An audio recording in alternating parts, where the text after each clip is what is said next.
ரீசெண்டா உங்களுக்கு எப்போ போர் அடிச்சிச்சுன்னு ஞாபகம் இருக்கா?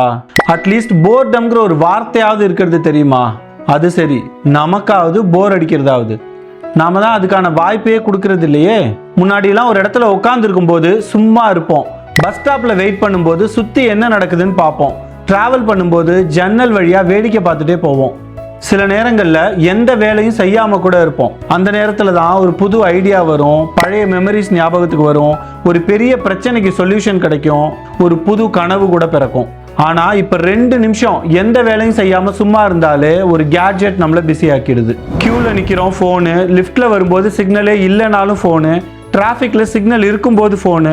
இப்படி பழகினதால நம்ம பிரெயினுக்கு எம்டி ஸ்பேஸ்னு ஒன்று இல்லாமே போயிடுச்சு.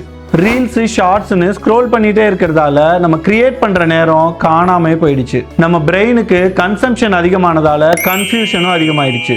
இதுக்கு ஒரே தீர்வு டிஜிட்டல் டீடாக்ஸிங்.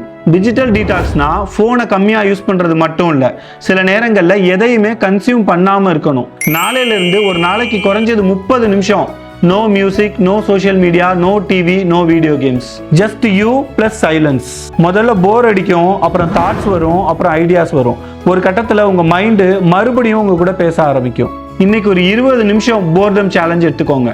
எதையும் பார்க்காதீங்க, எதையும் கேட்காதீங்க, கொஞ்ச நேரம் சும்மாவே இருங்க. போர்டம் எஸ்கேப் பண்ணாதீங்க, அதை எக்ஸ்பீரியன்ஸ் பண்ணுங்க.